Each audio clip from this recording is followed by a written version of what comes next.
Pemirsa, berhati-hatilah dengan modus penipuan baru. Seperti kasus berikut ini, seorang pria mengejar sebuah kendaraan mobil sambil berteriak, seolah-olah pengendara mobil adalah pelaku tabrak lari. Modus ini dilakukan untuk memeras korban.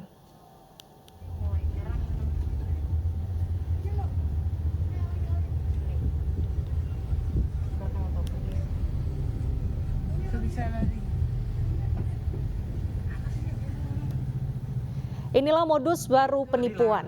Seorang pria yang menumpangi sepeda motor mengejar sebuah mobil sambil berteriak bahwa dirinya menjadi korban tabrak lari di kawasan Pasar Rebo, Jakarta Timur. Pria tersebut berpura-pura pincang agar warga sekitar percaya dengan aktingnya. Modus sebagai korban tabrak lari diduga sengaja dilakukan untuk memeras pengendara mobil. Beruntung penumpang di dalam mobil tersebut merekam aksi pelaku. Saat dimintai bukti, pelaku tidak dapat menunjukkannya dan hanya bisa berkelit, kemudian melarikan diri dengan cara menyetop sepeda motor yang tengah melintas. Masyarakat diimbau lebih waspada dan tidak main hakim sendiri ketika menemui situasi seperti itu.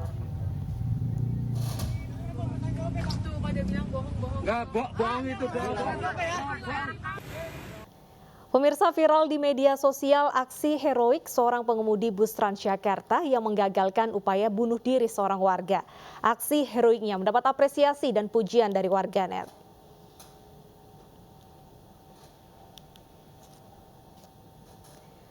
Inilah video rekaman yang menggambarkan aksi heroik Hairun, pengemudi bus Transjakarta yang menggagalkan upaya bunuh diri yang dilakukan oleh seorang warga.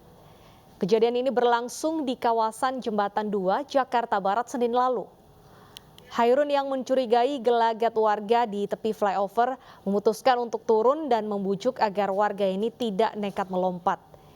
Dibantu warga, Hairun berhasil mengamankan warga yang akan bunuh diri dan membawanya ke dalam bus Transjakarta. Atas aksi heroiknya ini, Hairun mendapat apresiasi dan juga pujian. Tidak hanya dari tempat bekerja tetapi juga dari warganet. Video aksi heroik ini pun viral di media sosial.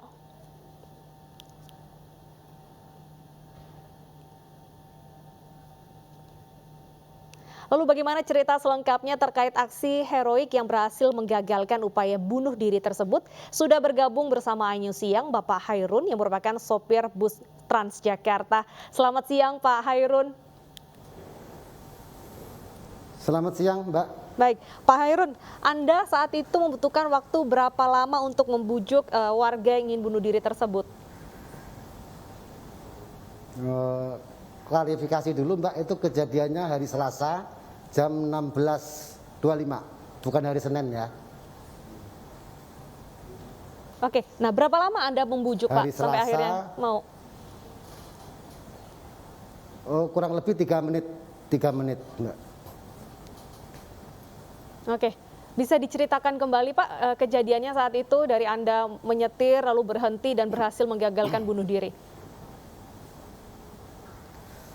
Waktu itu saya tugas di rute jalur busway koridor 9 yaitu jurusan Pluit Pinang Ranti Mbak ya.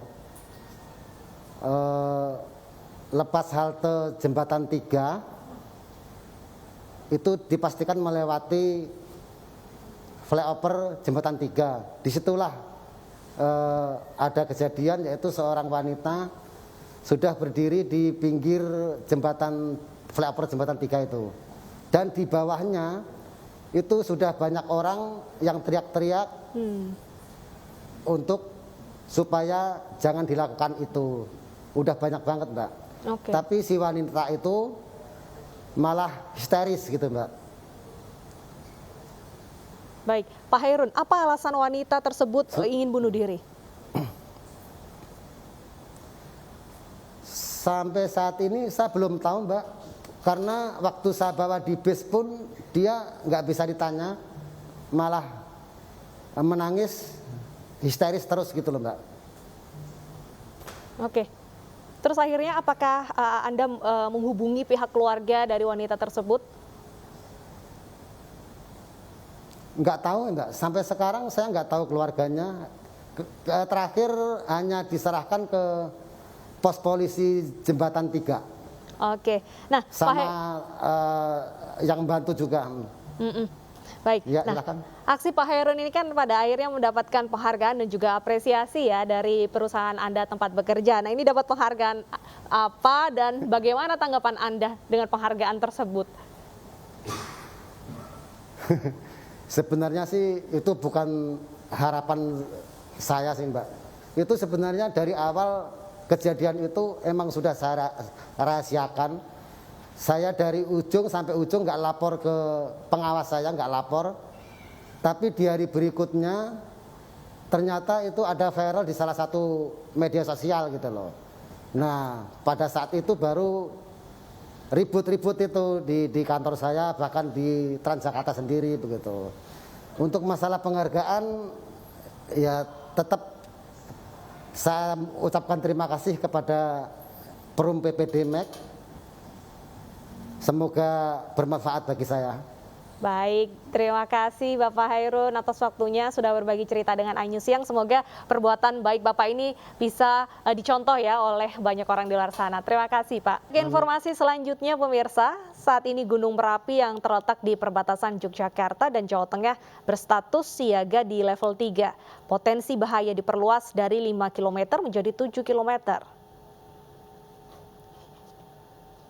Dari Kali Gendol, Bronggang, Argomulyo, Cangkringan, Sleman terpantau Gunung Merapi sedikit tertutup awan.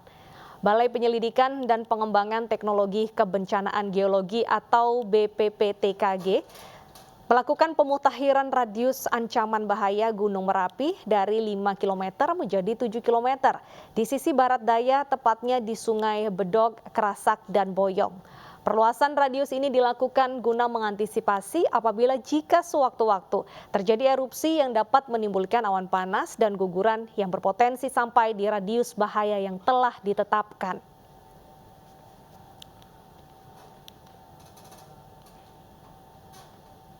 Untuk melihat bagaimana kondisi terkini di sana, kita bergabung dengan rekan Anissa Rizkia di Jembatan Kali Gendol, Bronggang, Argomulyo, Cangkringan, Sleman. Selamat siang, Anissa. Bagaimana pantauan Gunung Merapi saat ini dan bagaimana kondisi warga di sana? Ya, Deta dan juga pemirsa, saat ini pantauan dari tempat saya melaporkan di Jembatan Kali Gendol, Bronggang, Argomulyo, Cangkringan, Sleman ini memang aktivitas warga masih berjalan seperti biasa, di mana menurut pantauan aktivitas Gunung Merapi ini masih cukup tinggi. Dan tempat saya berdiri saat ini berjarak sekitar 15 km dari puncak Gunung Merapi. Dan untuk saat ini jika dilihat di layar kaca memang Gunung Merapi ini tertutup awan dan untuk saat ini menurut data dari BPPTKG bahwa telah terjadi sebanyak 7 kali luncuran lava pijar yang mana dengan jarak maksimum sekitar 1.600 meter ke arah barat daya.